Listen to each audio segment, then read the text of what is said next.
I was 28F, woken up this morning because the sheets I was lying on were wet. I assumed our child, 6F, had had an accident, but when I checked where the wetness came from, it, to my surprise, turned out it wasn't her but my husband that had wet the bed. After I had taken a shower, I woke him up and told him he'd wet the bed.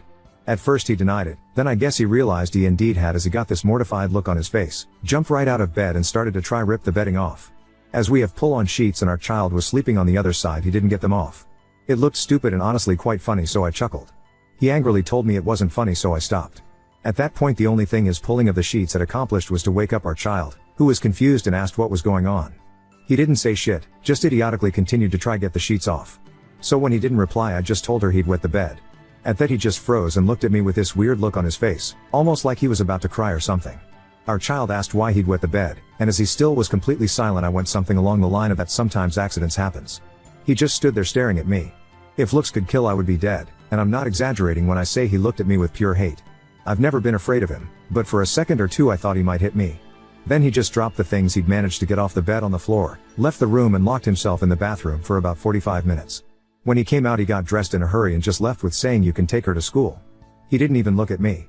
His behavior really annoyed me, but I just let him be as I didn't want to argue with him when he was in such a bad mood. When I got home from work he was still sulking, and basically ignored me. I was still annoyed with him from the morning, so his behavior annoyed me even more. So I told him to get over it, that it wasn't the end of the world that he wet the bed, and to stop taking it out on me. At that he accused me of having humiliated him when I told our child. I found that utterly ridiculous on so many levels, so I angrily told him that he humiliated himself when he fucking wet the bed, not me. He didn't take that too well, and said fuck you and went off to his computer, and now he refuses to talk to me. And I just feel confused. I think he's the one that behaved poorly and immature and that I haven't done anything wrong. The last thing I said may have been harsh, but I feel like he had it coming. Yet I feel like perhaps I was mean to him? Ida? Edit, I just want to clarify that I did not tell our child to be mean or to humiliate my husband. I told her because I didn't know what else to say, and as it was quite obvious what had happened I thought it was just best to be honest. I didn't tell her in any humiliating way, just as a matter of fact without doing a big thing about it. I didn't think my husband would feel that bad about it. Edit 2, for some reason someone has posted a link to a post claiming it is mine. It is not, and it has nothing to do with my husband or me. My husband do not have cancer. Update 1. I reread my original post, and there are some things I would like to elaborate on before I come to the update. I did feel empathy and I did care about my husband. I was gentle when I told him after I'd woken him up. However, his reaction caught me off guard, and the time from when he got up from bed until he locked himself in the bathroom couldn't have been more than a minute. After that I felt it was best to leave him alone. I know I was an off for telling our child, but I didn't do it to be mean or humiliate him. It was a stupid, wrongful decision. I regret it. Further, it's not easy to show someone that you care when you're being ignored. I did text him after he left and asked if he was okay, but he left it on read. I asked him again when I got home, but he didn't answer. I asked him if we could talk about it, no answer. I asked him if he could at least tell me why he was so mad at me, no answer. I gave up and went to make dinner. After dinner I asked him if he could stop ignoring me, no answer. I asked him if he wanted me to leave, to which he replies, you can stay, I don't care. So I ask him again if he will stop ignoring me if I stay, and when he says no is when I had it.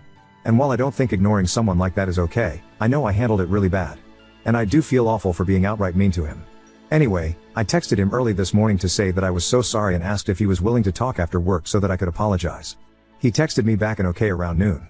We met up at home, and he understandably was cold to me when we met, didn't say much.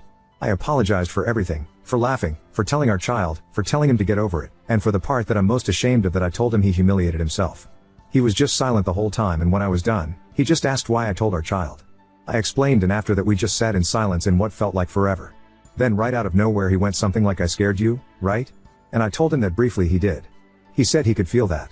I asked what made him react so strong, but he didn't know, just said that he panicked when he realized he'd wet the bed, that it got even worse when I told our child, and that he just got so fucking angry with me for it. I apologized again for making him feel that way. He apologized for making me scared. I'm not going to go through all that we said after that, it was a long talk, but in conclusion none of us is happy with how we acted and we have both apologized for it. He wasn't that bugged about me laughing, but we both agreed that I shouldn't have told our child. However, he's no longer mad about it and doesn't think it's that big of a deal. We both think he shouldn't have ignored me like that, and that I handled it poorly and was mean. We have both accepted each other's apologies, but I still feel bad for being so mean to him. Update 2. To begin with, as there was some concerns as to why my husband wet the bed. Since he was sober, I did try to get him to see a doctor after so many of you suggested he should. But he outright refused and claimed it was pointless as they wouldn't do anything anyway. He's wet the bed one other time that I know of, and both times he was rather exhausted and stressed out, so that may have been the reason. I don't know. This is too long, so a heads up to anyone who just wants to read about my husband divorcing me, you can stop reading now. My second post was written just after I had apologized. Based on the initial response on my first post, I concluded that I must be an awful person and I felt so bad for him. But to be honest, I never felt that my initial actions were that bad, and I still don't. I'm not saying I didn't deserve any of the hate I got, I surely did, but some of it was just vile, and some of the things I got hated for never happened but in the minds of commenters. But since outcome of my actions was so horrible and I never intended to hurt him, I felt truly bad I had. So the apology was sincere, and at the time of the second post I was happy we were on speaking terms and hoped we could put this behind us. It turned out I couldn't, and shortly after, I realized I was still bothered by his behavior. I also started to receive more comments from people who saw issues with his behavior as well, which I'm grateful for as it reassured me that it was problematic. What I omitted on purpose from my first post, as I wanted unbiased opinions, is that my husband can be a bit unstable at times. Like he can be very immature and sensitive, has issues controlling his emotions, anger, and he's so damned hard to get sometimes. It's likely due to mental health issues, so it isn't fair to him and I'm awful for it, but sometimes I just find him so annoying and exhausting. I guess I got called out on that in my first post. At the time, he'd been in contact with a mental health team for years, but if it wasn't for them prescribing his medications, he would have cut contact with them a long time ago. Anyway, I was already a bit tired of always having to cater to his moods and him not doing enough to address his issues, so his weird over-the-top and threatening reaction, in my opinion, to wetting the bed and me telling our child just felt too much, even though he was hurt. And as I wrote, I had never felt threatened by him before, so it did bother me even though he didn't actually do anything. I made some attempts to try to talk with him again about what happened, especially why he got so angry that I felt threatened by it.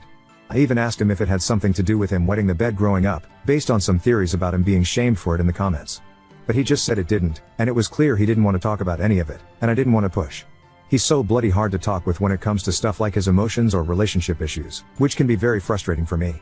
To be honest, I even had some thoughts about whether I wanted to stay in this marriage, but they weren't that serious.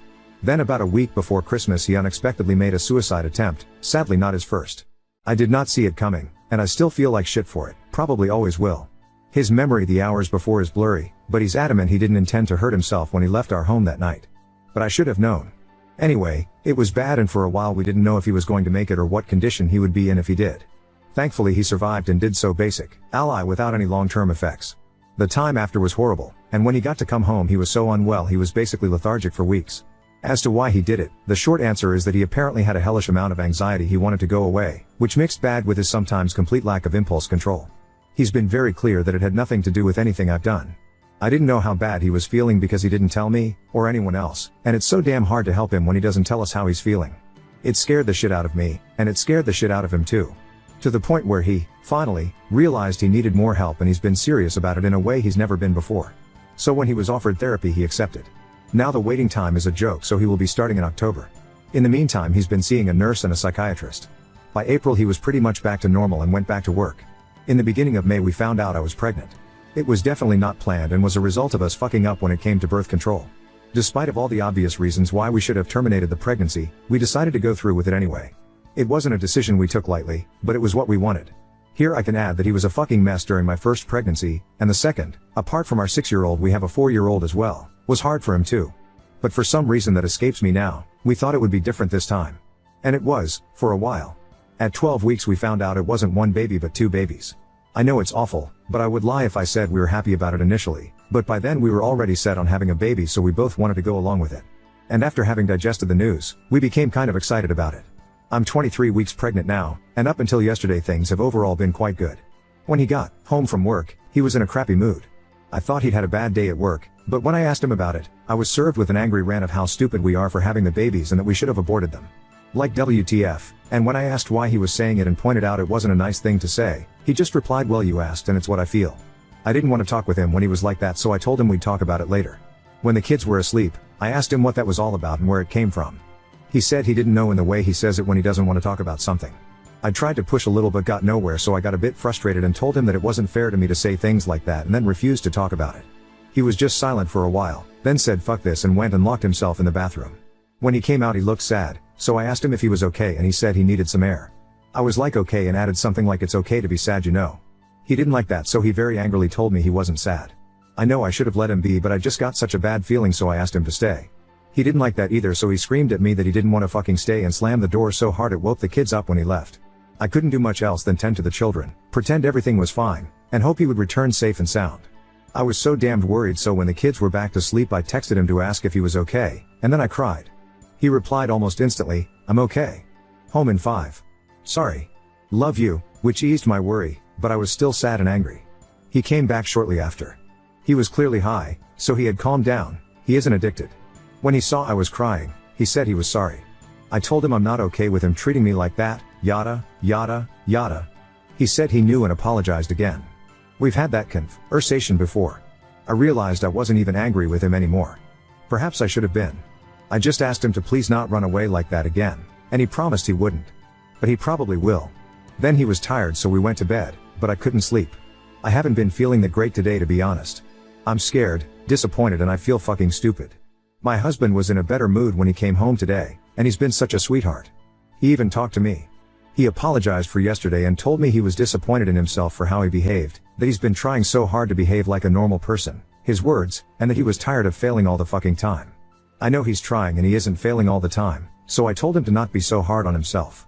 I asked him about how he was feeling, and he admitted he wasn't feeling that well, but couldn't elaborate. So I asked him how bad not that well was, and said it wasn't too bad and that I didn't need to worry, and promised to tell me if it got worse. But I don't know if I can trust him on that. I'm so fucking scared he will crash again.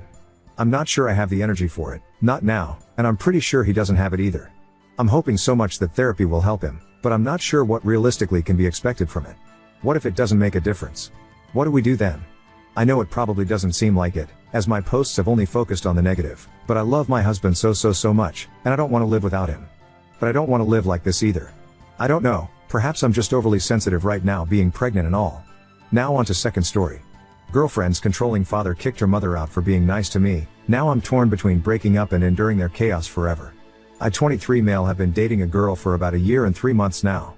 When we first got together she warned me that her parents, mainly her father, is a bit crazy. Boy was she right. When we first got together everything was good, no issues with them, and I heard good things back from her, that her parents liked me.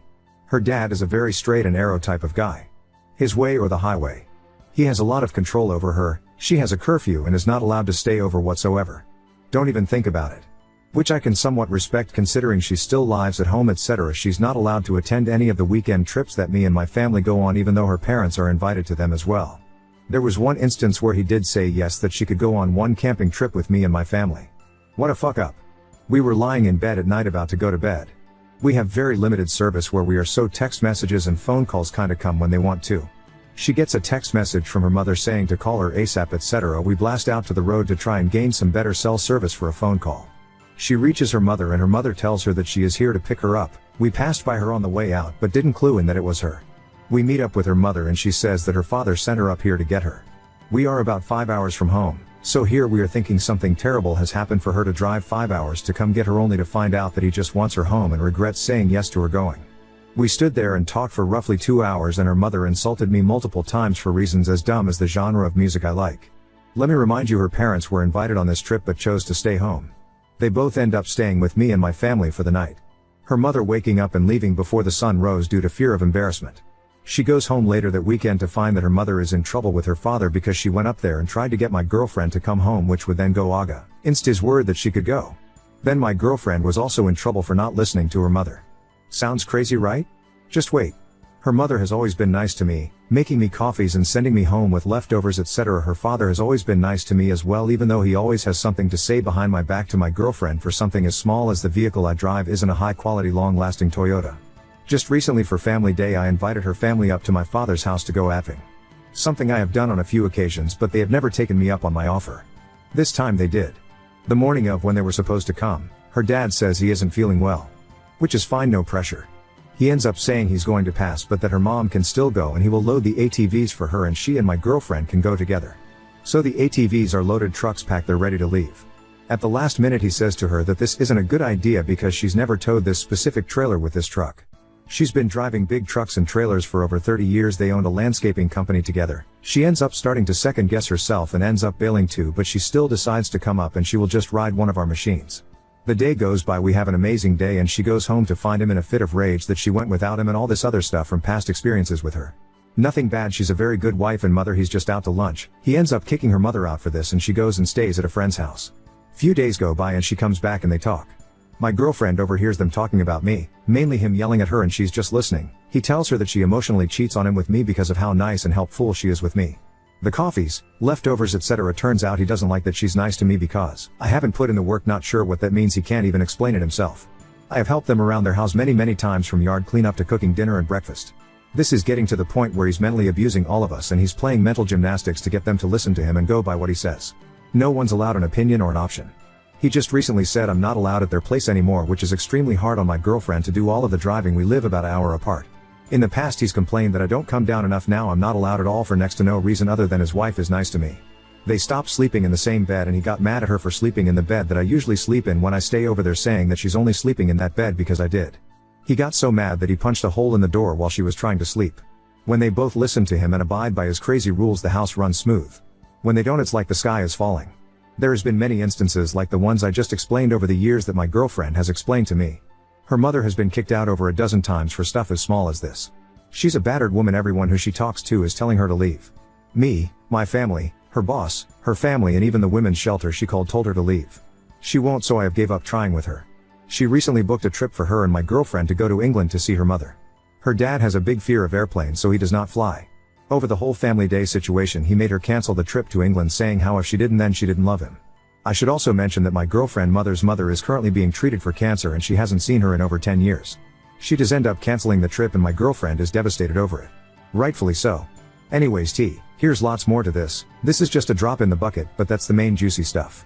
Things are okay between her and I, but she always seems to get sucked into his crazy narcissistic ways, saying she's a terrible daughter and that her mother is an idiot for letting her date me, etc. I recently offered to let her move in with me to escape this, but she seems hesitant to leave them. I'm not going to twist her arm that if she doesn't leave to stay with me that I'm going to break up with her, but I frankly want absolutely nothing to do with her family anymore, and that's not healthy for her or I don't think. I feel bad leaving her over her family stuff, but I have to deal with these people for the rest of my life and I just know I won't be able to do it. I feel lost and muddy on how to deal with this. I don't see us lasting much longer if she stays with her family, because I will not deal with their stupid small bullshit issues with me and her dating. Mainly her father and her mother is just a spitting image of him due to reasons I have stated above. A lot of their marital issues are blamed on my girlfriend because her father is not approachable on anything, so her mother does it for her and that causes issues. Edit. Wow, I didn't expect this much of a response. Than Mew. To answer some commonly asked questions, my girlfriend is 20. People keep missing it. We have been dating 1 year and 3 months approximately. We are both white. I have not broken up with her yet. I have just been considering it because of how bad things are with her family. I wasn't sure if it was right or fair of me to do that. My girlfriend is an only child and she has said previously she worries about what will happen to her parents if she leaves, especially her mom, and she thinks her mom will be blamed for her leaving, which I agree with. My girlfriend is also not the rebellious type, so I think doing something that she knows is blatantly against what her parents would want scares her up. Date 1. I took everyone's advice and sat my girlfriend down for a chat before I made any permanent decisions. Despite being on Reddit asking about breaking up with her, I would actually like to keep her around. I did what a lot of you guys suggested and explained how I'm feeling with the situation with her parents and how much it puts on me. I told her how I don't see a happy future for either of us if things don't take a drastic change. I explained how when I look at my life the most stressful part is her parents and it shouldn't be that way. I also told her that I don't feel good brining my future kids into that situation and that my days shouldn't be spent worrying about her and her family constantly and waiting for the next big blow up. She was super upset that I was at the point of ending it with her. She reminded me of how she had me promise I wouldn't ditch her because of her parents, which made me feel very guilty. I told her I love her and I don't want to hurt her, but I also need to protect myself too. She said she understands that completely, and it's along that same line of reasoning for why she wants to move out, that she loves her parents but has to protect herself. She apologized several times for letting it go this far and dragging me into it. I could tell she felt absolutely horrible, which made me feel horrible in return. Something must have finally flipped for her because she asked if the offer of moving in was still on the table, and I told her it absolutely was. I asked her why she changed her mind and she said that she could never look at her parents the same for being the reason she lost a good guy who she loves and that she didn't want to go backwards anymore. So she moved out, told her dad where he could stuff it, and I'm happy to say we're unpacking her stuff and getting her settled in as I type this out. She has also agreed to severely limit contact with her parents, and any contact she shows us to have with them will have nothing to do with me, and they will have no place in our lives as a couple unless we're both okay with it.